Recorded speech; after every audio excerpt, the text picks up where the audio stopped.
Bismillahirrahmanirrahim. Assalamualaikum warahmatullahi wabarakatuh. Alhamdulillahilladzi hadana lihada wa ma kunna linahtadi laula an hadanallah. Ashhadu an la ilaha illallah wahdahu la syarikalah.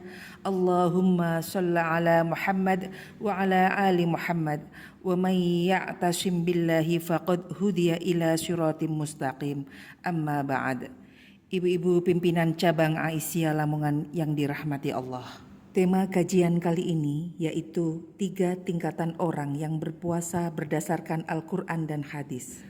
Puasa yang pertama, yakni puasa orang umum atau yang biasa disebut puasa kelas awam, adalah puasa orang kebanyakan yang seringkali hanya sekedar menahan perut dari makan dan minum serta menahan syahwat.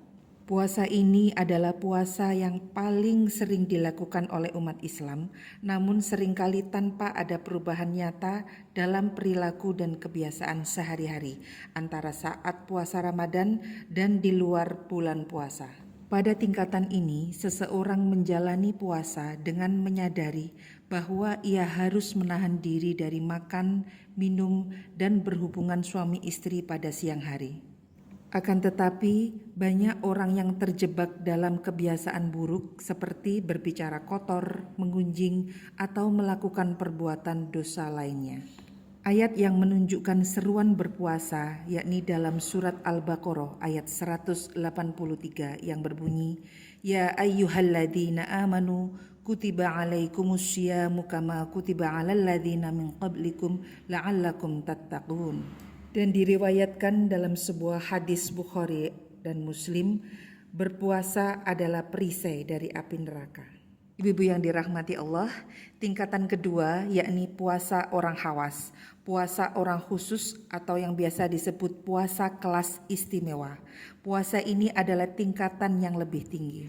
Contoh perilaku puasa orang khusus adalah seseorang yang berusaha menjaga lisan agar tidak berbicara dusta, menghindari ghibah atau menggunjing, dan tidak menyebarkan fitnah. Ia juga berusaha untuk menjaga penglihatan agar tidak terjerumus dalam perbuatan haram, mendekatkan diri kepada Allah, bukan sekedar memenuhi kewajiban fisik. Allah SWT berfirman dalam surat Al-Ahzab ayat 35 dan disebutkan dalam hadis Al-Bukhari Muslim, barang siapa yang berpuasa Ramadan dengan iman dan ikhtisab, mengharapkan pahala, maka diampuni dosa-dosanya yang telah lalu. Ibu-ibu yang dirahmati Allah, yang terakhir, yang ketiga, yakni tingkatan puasa orang hawas al-hawas. Puasa hawasul hawas ini tingkatan tertinggi dalam berpuasa adalah puasa khusus al-khusus yang melibatkan puasa hati.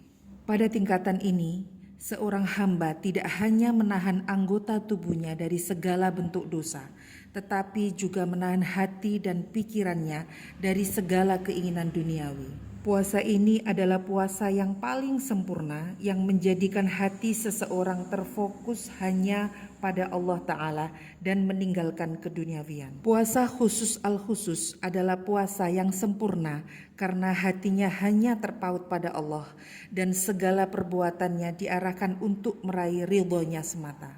Pada tingkatan ini, seseorang benar-benar menjaga hati dari sifat hasad, ujub, riya, dan segala bentuk penyakit hati yang dapat merusak amal ibadahnya dengan memperbanyak zikir, baca Al-Quran, makin meningkatkan sedekah, sholat sunnah, sholat malam, dan berdoa dengan khusyuk kepada Allah SWT.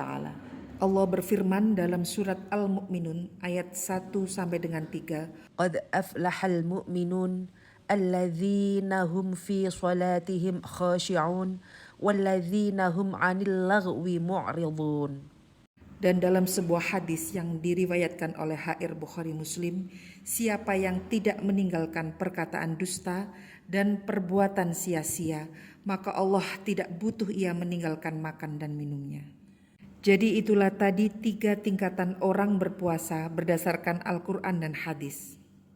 Ibu-ibu sekalian yang dirahmati Allah, mari kita berusaha agar tidak menjadi bagian dari mereka yang hanya mendapatkan lapar dan dahaga, tetapi berusaha untuk mencapai tingkatan puasa yang lebih tinggi. Semoga Allah SWT senantiasa memberi kita kekuatan untuk menjalani puasa dengan penuh kesungguhan dan menjadikan kita termasuk dalam golongan orang-orang yang mendapatkan ampunan dan ridhonya.